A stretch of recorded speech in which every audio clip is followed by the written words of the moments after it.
Berdasarkan data sejumlah stasiun BMKG, pada periode 1981 sampai 2024, ada 3 wilayah di Indonesia yang pernah mencatatkan suhu harian tertinggi sampai 40 derajat Celcius. Tahukah Anda, wilayah mana di antara keempat wilayah ini yang merupakan salah satu wilayah dari 3 wilayah di Indonesia yang pernah mencapai suhu harian tertinggi 40 derajat Celcius? Apakah Jakarta, Surabaya, Tangerang Selatan, atau Majalengka? Apakah Anda sudah memilih jawaban Anda? Sebelumnya, kita coba tanya dulu kepada masyarakat. Mas, dari keempat tempat ini atau wilayah ini yang sampai 40 derajat Celcius yang mana? Tangsel. Saya rasa ini adalah Jakarta yang paling panas yang saya pernah alami. Jadi jawaban Bapak di Jakarta. Jakarta. Kayaknya Tangsel deh. Ditunjuk Surabaya. Thank you, Mbak. Oke. Ya. Bagaimana dengan Anda? Apakah Anda sudah punya pilihan jawaban? Dari keempat wilayah ini, mana yang pernah mencapai 40 derajat Celcius suhu hariannya? Ini dia jawabannya. Di antara keempat wilayah ini, hanya wilayah Majalengka yang tercatat di stasiun BMKG Kertajati mencapai suhu harian tertinggi 40 derajat Celcius pada 12 Oktober 2002 lalu.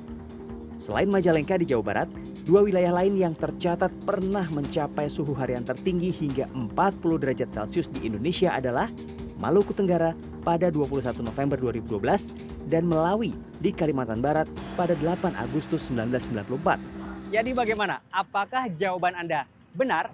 Suhu ekstrim tidak hanya tercatat di Indonesia, tapi juga berbagai negara di Asia Tenggara, Asia, juga dunia. Bahkan berbagai negara di dunia mencatatkan rekor suhu terpanasnya setiap tahun. Menurut catatan Badan Meteorologi, Klimatologi, dan Geofisika, April 2024 tercatat sebagai bulan terhangat di dunia dibandingkan tahun-tahun sebelumnya.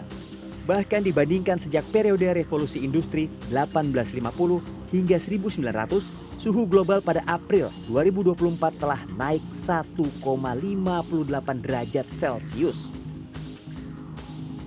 Nah, kalau ini panasnya ini sendiri terjadi karena faktor apa, Pak? Semenjak tahun 2023,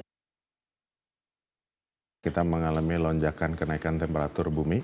Faktor pertama tentunya adalah perubahan iklim, faktor kedua adalah El Nino yang tahun kemarin terjadi. Biasanya pasca El Nino itu kita mengalami kenaikan atau surge dari temperatur yang dilepaskan oleh Laut Pasifik. Dan faktor ketiga yang sekarang juga sedang masih dalam pendalaman, tetapi kemungkinan besar adalah faktor umpan balik antara panas yang terbangun selama beberapa tahun belakangan karena perubahan iklim dengan masa daratan yang luas, khususnya ada di belahan bumi utara. Di Asia Tenggara, bulan terpanas yang tercatat dalam siklus tahunan juga terjadi pada periode April hingga Mei karena matahari sedang berada di sekitar 15 lintang utara. Wilayah Asia Tenggara mengalami anomali suhu udara hingga 5 derajat Celcius di atas suhu normal pada April 2024. Sejumlah negara Asia Tenggara dan Asia bahkan diterjang gelombang panas pada April 2024. Filipina mencapai suhu 41 derajat Celcius. Kamboja mencapai 44 derajat Celcius, Vietnam, Myanmar, dan Thailand mencapai suhu 45 derajat Celcius, Bangladesh mencapai suhu 46 derajat Celcius, dan India 47 derajat Celcius.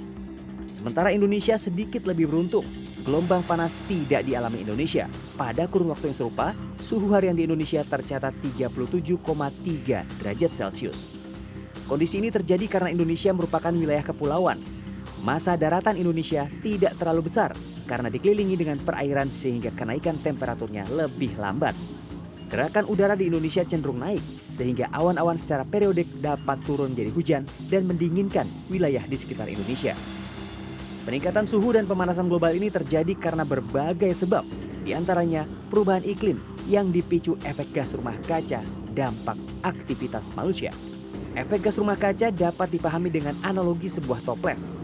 Toples ini diibaratkan sebagai bumi yang menyerap sinar dan panas dari matahari. Namun perlahan, atmosfer bumi mulai dipenuhi gas-gas polutan seperti karbon, metana, juga sulfur. Di antaranya dampak penggunaan bahan bakar fosil maupun alih fungsi dan kebakaran hutan. Gas inilah yang membuat panas dari matahari terjebak di bawah atmosfer bumi dan membuat permukaan bumi semakin panas. Karena kan CO2 Ya, kita kan mengeluarkan CO2 ya. Mobil ya ada 6 gas ya, yaitu CO2, metan, sulfur, kemudian yang lain-lain, N2O, dan mereka ke udara kan semuanya. Nah di udara ini seperti gas rumah kaca, jadi betul-betul sinar matahari nggak bisa tembus. Akibatnya ini panas di sini, ya di bawah greenhouse gitu ya. Makanya sampai kapan kita ini sudah 400 sekian CO2 di udara, part per millionnya. Dan mungkin kalau dulu masih 300, sekarang sudah naik terus kan. Dengan naik terus tentu udaranya naik juga. Sekarang kita lihat suhu di Asia Tenggara itu sudah ada yang 35, 40 ya. Udah sebentar lagi udah melewati apa yang kita perkirakan ya. Kita di Jakarta aja sekarang udah 34, 35. Dulu 29, 30. Ya, terus naik kita nggak tahu lagi kapan. Studi Climate Central Amerika Serikat yang dipublikasi pada November 2023, sejumlah kota di dunia tercatat memiliki hari panas terpanjang hingga selama 22 hari. Bahkan 3 kota diantaranya adalah Jakarta, Tangerang, dan Bekasi. Tidak hanya daratan, suhu harian permukaan laut juga terus menghangat. Menurut data Copernicus, suhu global harian rata-rata di permukaan laut mencapai 21,9 derajat Celcius pada Februari dan Maret 2024.